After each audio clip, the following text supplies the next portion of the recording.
Good morning, and thank you very much for coming here today. And this is going to be the tribute to David that never happened, because, as most of you will know, he died very early on in the pandemic, in the first very strict lockdown, and so I want to make up for the fact that he never really had a proper tribute service, and I'm hoping this will to some degree make amends for that. And it is more like a worship service, and so I'm going to start with some opening words, and we will be singing some hymns and listening and watching about the life and works of David Dawson. And these words, which I've adapted from We Come With Hope by Celia Midgley. Welcome to a day of celebration, a day of gratitude and hope. We bring our offering of thanks for the insight and dedication of those who sought to strengthen religious freedom with ties of love and helpfulness, with resolve to build ever firmer bonds of support. Let us celebrate with joy and singing. And so we'll sing our first hymn, Name Unnamed.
I was very fortunate in preparing this workshop in having access to a few short articles that David himself had written. Listening to his own words reveals far more about him than I could ever hope to achieve by simply giving a summary of his life. And I'm deeply indebted to his widow, Christine, for lending me these, as well as a number of photographs which I will be sharing with you. To begin with, here is a short email which David wrote to a friend in December 2011, which I believe says quite a lot about him and his character. And this is what David wrote. Hello, Paul. I feel I owe you a response. Thanks, and no thanks, really, for wanting me to be added to your professional network, LinkedIn. There is nothing personal about it, but I have set my technological face against Facebook, Twitter, and LinkedIn. I find I have enough information, often too much, from so many sources. I still need time to do what are, for me, the essentials of life. Music, walking, gardening, reading, writing, publishing, and still some professional work. I will, of course, always be happy to receive an email from you. Attached is our Christmas letter for 2011, and you might find some bits of it interesting. We've done an annual letter since 1982, so we have built up a family history. We might even do this annual letter more for ourselves than for our friends. Happy Christmas and a peaceful New Year, David. Now, what this tells me about David is that actually he was quite a private man. He had many public roles, as we know, which naturally put him in the spotlight or on the podium, whether as a solo performer, a lay preacher, a music examiner, or conference organizer. But he didn't want to give everything about himself away, or express his views and feelings too openly or publicly. He had a natural reserve and, as they say, kept his own counsel. However, in 2002, he was approached by the editor of the Unitarian magazine to write about himself under their occasional title, Profile. And I'm going to read this now, occasionally filling out some of the details as I understand them, but allowing him to speak for himself in his own words. Born in 1939, I had what many readers will recognise as a fairly standard northern working class Unitarian upbringing. And this is actually a picture of him and his parents on holiday at Cleveley's. My parents were the members of the Unitarian Church at Stalybridge, and that church, and perhaps more importantly its Sunday school, provided the religious and a lot of the social structure to life in the 1940s and early 50s. Sundays were totally taken up with church and Sunday school. During the week and throughout the year, there was a regular pattern of activities that more or less defined my existence. Was this a good beginning for a Unitarian? Certainly, it provided a religious imperative which I have not lost, but I have in later years tried to avoid being part of an all-embracing church or Sunday school regime, feeling that it was, in the long run, more restricting than enabling. Student days. I was fortunate with Stalybridge ministers in my formative years. Charles Bartlett, Keith Treacher, and John Andrew Story provided quite different ministries, but ones of conviction, energy, and for me, widening horizons. As a member of the Unitarian Young People's League, I started to have contact beyond North East Cheshire. I attended events at Great Hucklow, but I never held any national posts. This was the era of the Reverend Dudley Richards as Secretary of the Religious Education and Youth Department, and most importantly, his youth leadership courses. It was at a meeting of one such course that I met Christine Radford, a young Unitarian from Birmingham. The rest, as you say, is history. Dudley pointed the way. Commitment to your local church as the basis for involvement in the wider movement. Professional life and religious life inevitably intermix when musical skills are present. I started like many 7-year-olds, with piano lessons, and as a teenager had an untutored feel for composition and musical direction. There probably hasn't been a year since my early teens when I haven't written something for Unitarian worship or directed Unitarian music making. What I will just add at this point is that David went to grammar school in Stockport, where his horizons were extended by the geography teacher and field studies as well as the music department.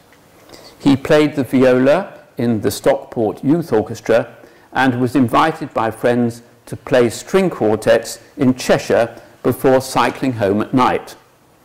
In later years, he realised how much his mother would have worried waiting for his return. His parents always felt that music was a hobby and would never give him a career. How wrong they were. After professional training at the Royal Manchester College of Music and Manchester University, I worked in mid-Wales, far from a Unitarian congregation. At this time, membership of the National Unitarian Fellowship and the beginning of 15 consecutive yearly visits to the Family Holiday Conference provided the religious framework for a young family. Picture young family. Alan and Richard.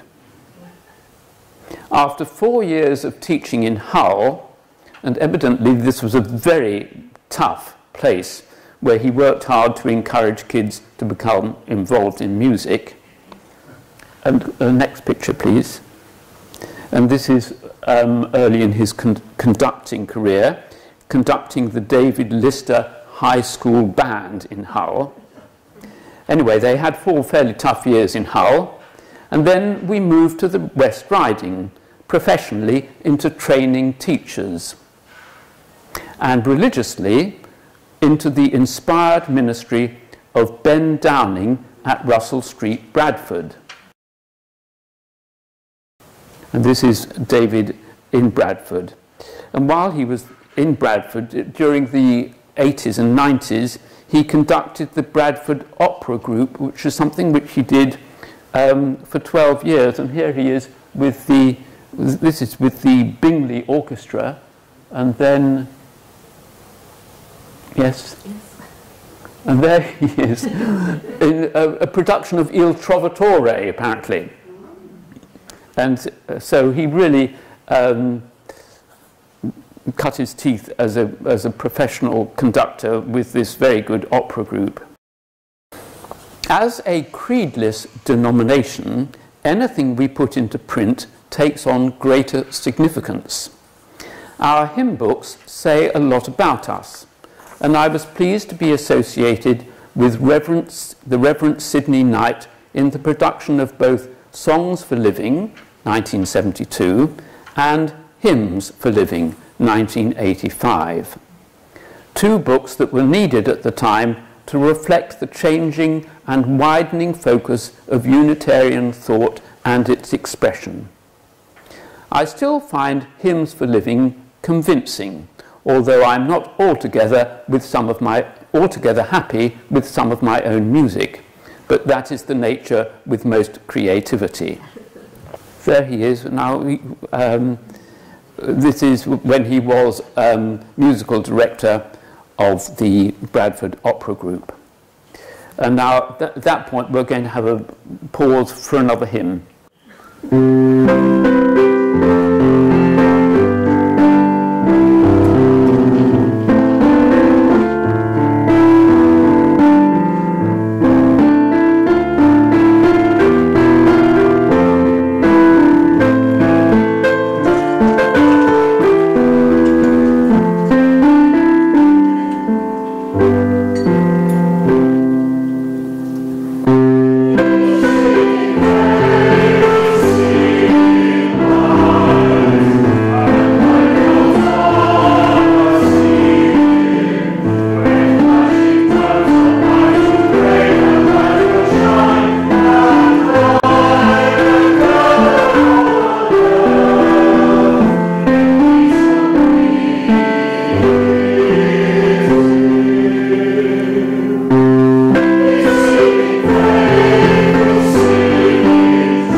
I'm going to make a short digression at this point to show some photos of David's interest in various outdoor pursuits. Climbing,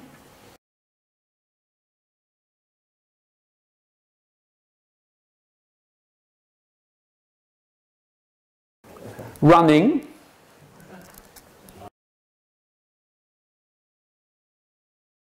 and I think this was a marathon. 4 hours and 10, 20 steps. Yeah, the Bradford Marathon. Walking with the Long Distance Walkers Association, and generally taking on other challenges.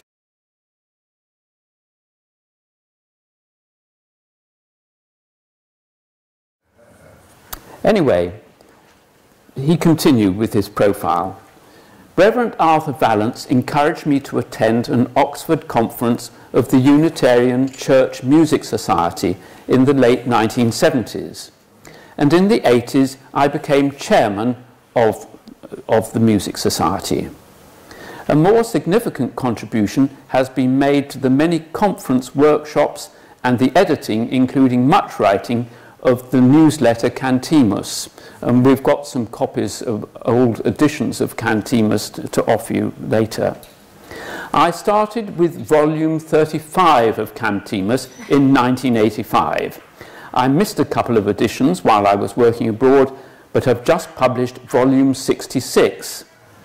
Out of the UCMS, which now incidentally is more usually called just the Unitarian Music Society, came the idea of a national Unitarian choir. British Unitarians in Concert. I formed British Unitarians in Concert for a tour to New England in 1992, and further tours have taken place since, to Canada in 1995, Hungary and Romania in 1998, Prague also in 1998, and now, at the time he wrote this profile, we are on the threshold of the tour to Germany over Easter 2002. And here the next picture shows UMS on tour with the bell ringers. I should add at this point that during the 1990s, David had a 2-year contract with the British Council in Ankara, Turkey, to write and to try out music teacher training courses for Turkish universities. This involved travelling to many non-tourist places in the country, walking with the local tour company, playing chamber music with diplomats and work colleagues, and training a choir at the British Embassy for Christmas. After that, and until he was 75, David became a music examiner for Trinity College London. And this post took him all over the world. Took him and Christine to many foreign countries where they had some fascinating experiences. I became involved in the Foy Society in the 1960s and 70s. And this continues now as treasurer of the trustees of the Green at Flag, with an active interest in the future of the barn. And here he is cooking breakfast at the barn. My involvement with the Unitarian Centre at Great Hucklow has been virtually lifelong, from a family visit in the late 1940s to present-day membership of the Management Committee. I think I was fortunate in 1995 to be the chairman at a time when the need for a substantial development and available funding coincided. The next two photographs, we'll have one, shows David looking particularly relaxed, I think. The first at the piano, with what looks like a score of his own in front of him, and the second with his granddaughter Georgina at Ilkley Playground. And this is how David summarized his profile. Doing a self-profile is an interesting exercise, and like musical composition, knowing what to leave out is often more important than what to put in. I have never thought of myself as anything other than a Unitarian. I have no problem with that single word description. However, I might just add that when David was president of the GA, he did write an article to the Inquirer that he was bored by the title General Assembly of Unitarian and Free Christian Churches. He sometimes unilaterally described himself as president of Unitarians in Britain, which, while not strictly accurate, he thought was more memorable. And he completed his profile with this statement: "If I am forced further, I will describe myself as a spiritual humanist, and I suspect that stance comes from my experience as a musician playing and working with other Unitarians. May it continue." Well, my final photos show David at a Music Society conference, the first playing his recorder at Old Chapel in Great Hucklow, and my last photograph raising his arms in triumph over one of our performances of Trial by Jury in the Peach Room of the Nightingale Centre in 2012.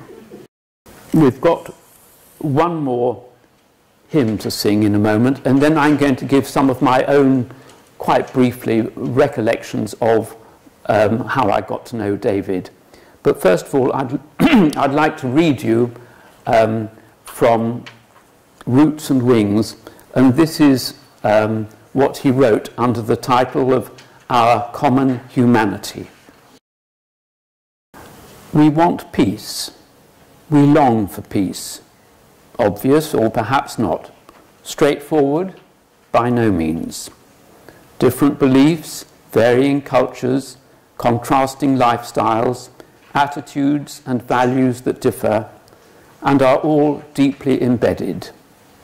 These have the potential to undermine the search for peace, and to do so at all levels, from the seemingly trivial local issue to events on the international stage. We live in a very fragile world, where disagreement and conflict are often close to the surface, and sometimes become an open sore, or worse. How can we accept and celebrate profound differences and all the variety and diversity that implies, and still live side by side in peace? Look into the eyes of the other person and see not the differences, but our common humanity. See a breathing, sensitive being that is quite simply a reflection of you.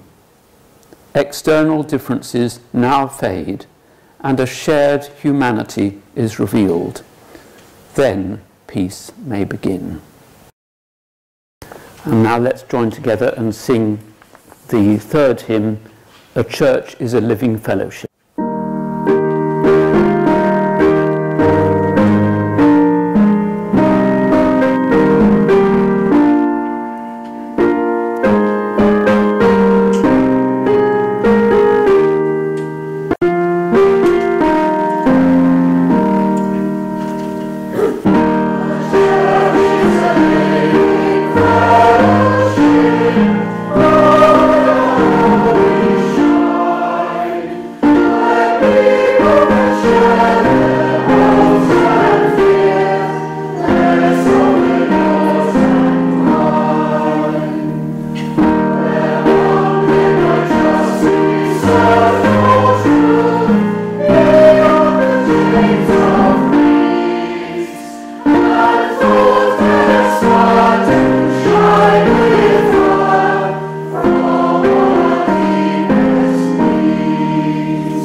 Face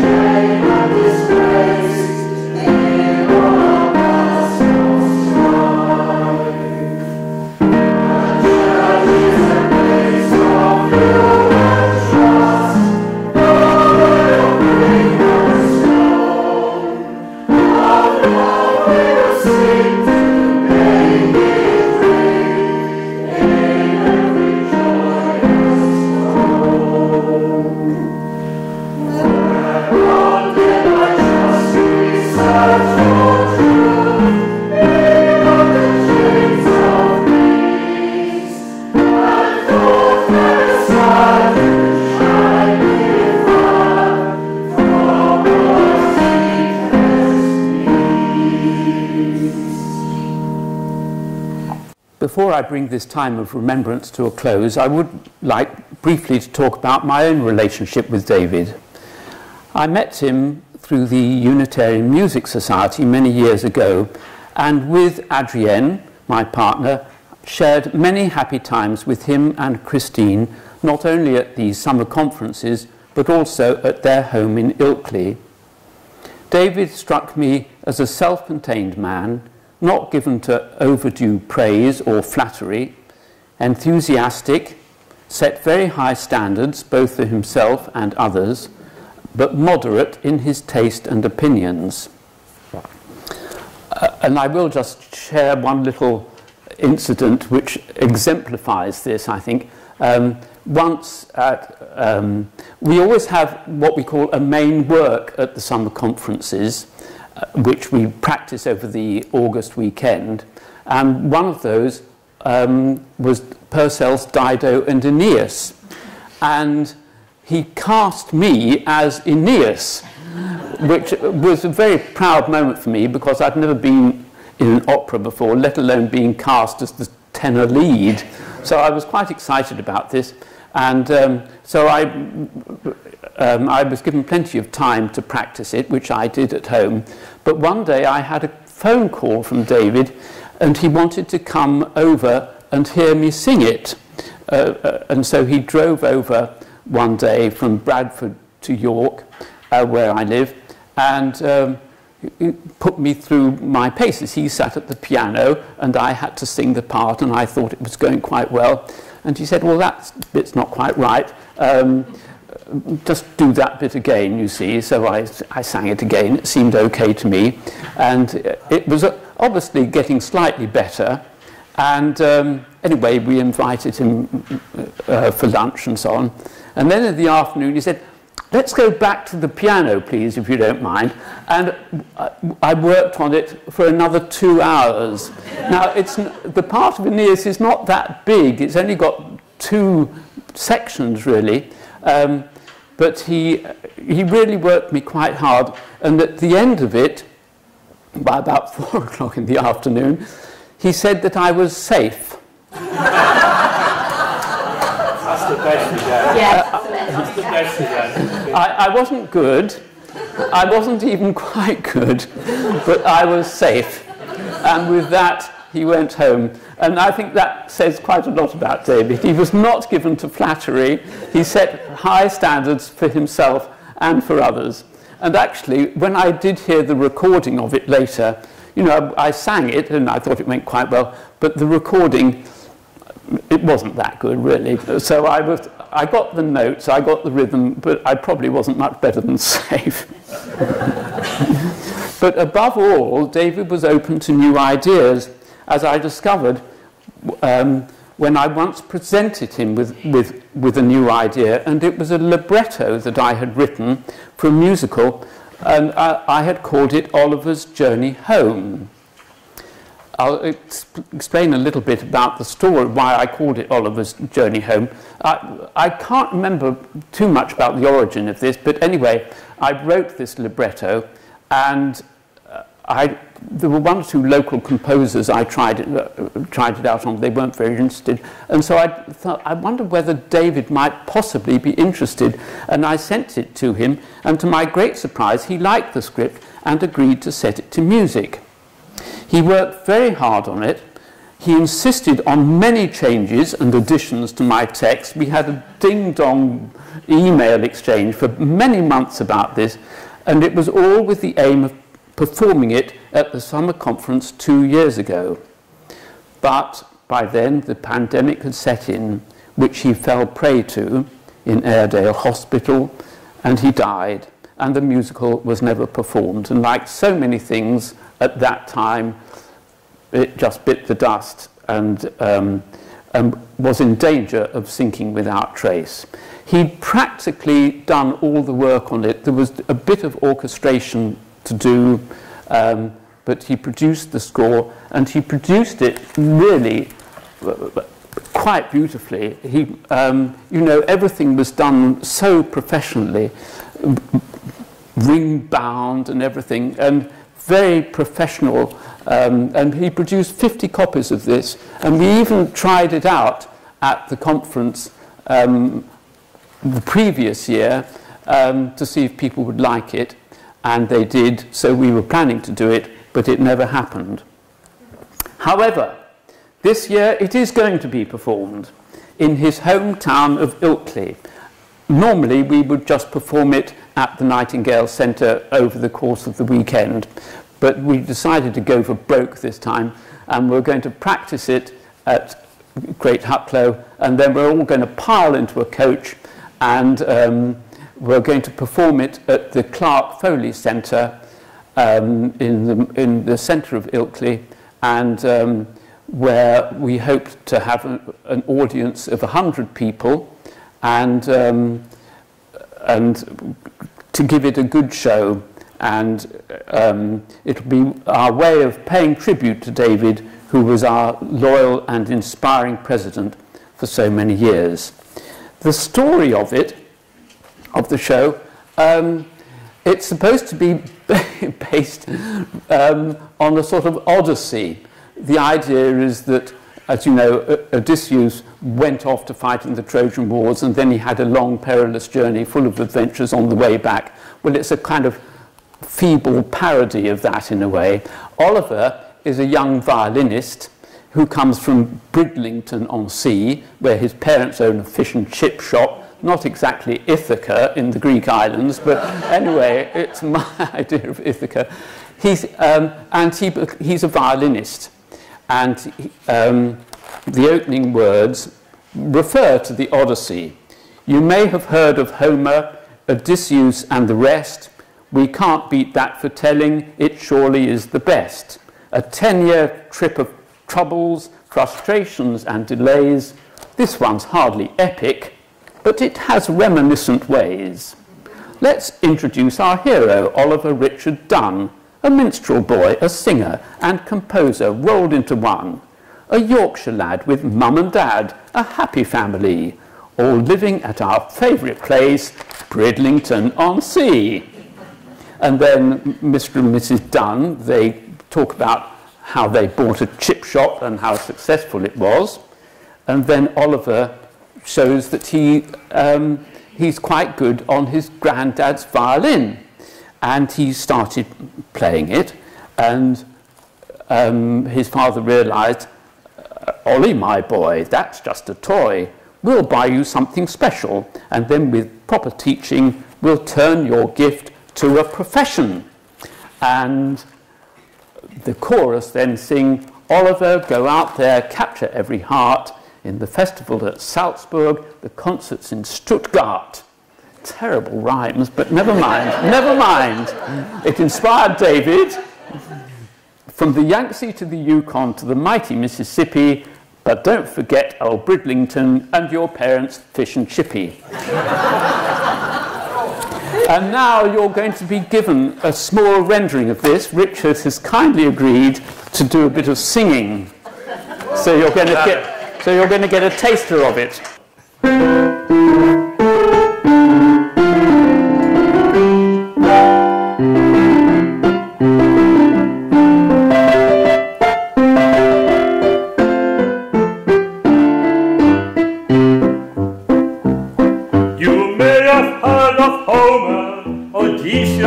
And the rest, we can't beat that for telling, it surely is the best.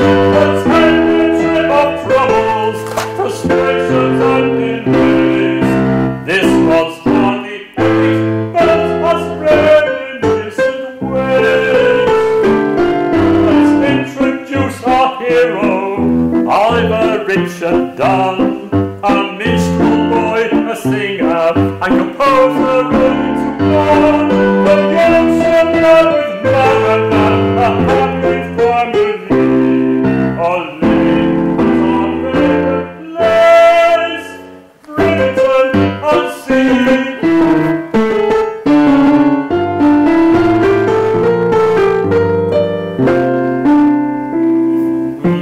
Hang on, there's an introduction. We gambled on a chippy in the middle of the town and made a blinking packet. It never let us down. It regulars and tourists and a widespread reputation for quality and freshness and brilliant speculation. Regulars and tourists and a widespread reputation for quality and freshness, a brilliant reputation.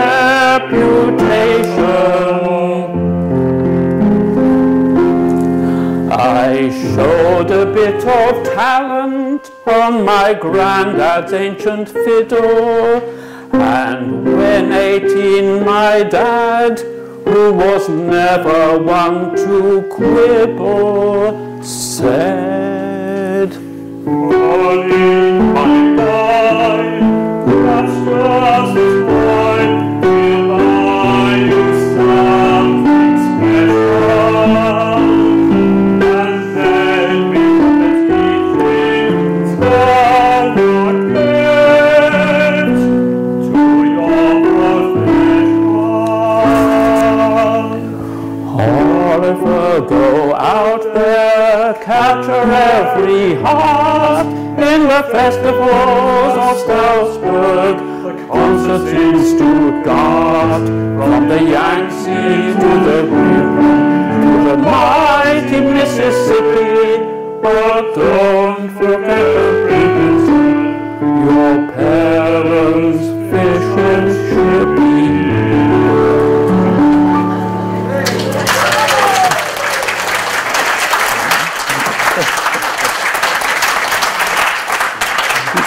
You see what a transformative effect good music has on very cheap lyrics.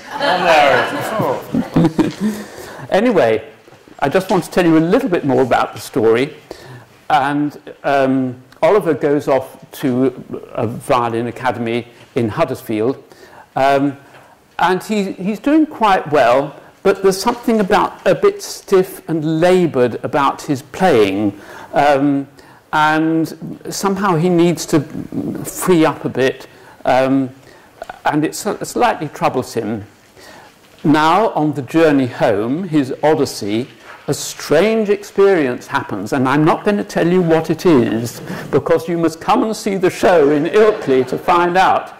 But he has this experience, and he discovers a new violinist within him, and on his cycle home, he happens to stop in York, and where I come from, and outside York Minster, there's very often one of these street pianos, and there's a jazz pianist playing it, and he listens to the jazz pianist, and he gets out his fiddle and starts playing beautifully.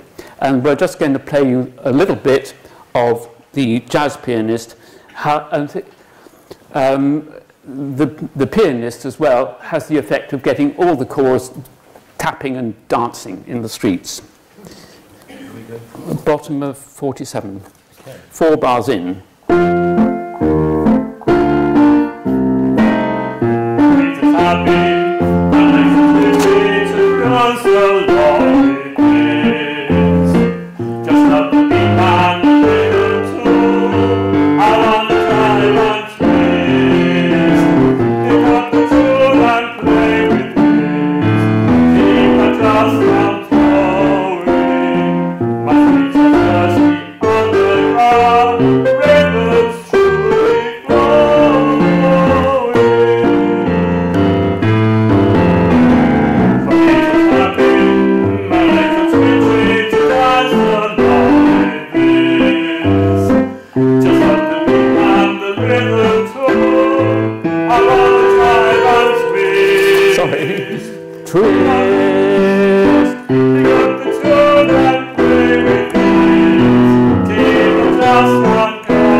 Well done. Thank you very much.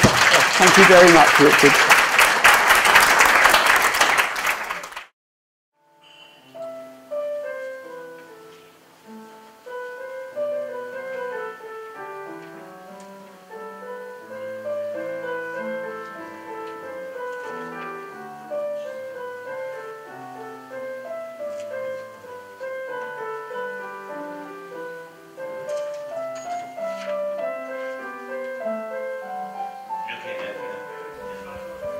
This is a joint production by UK Unitarian TV and the Unitarian Music Society.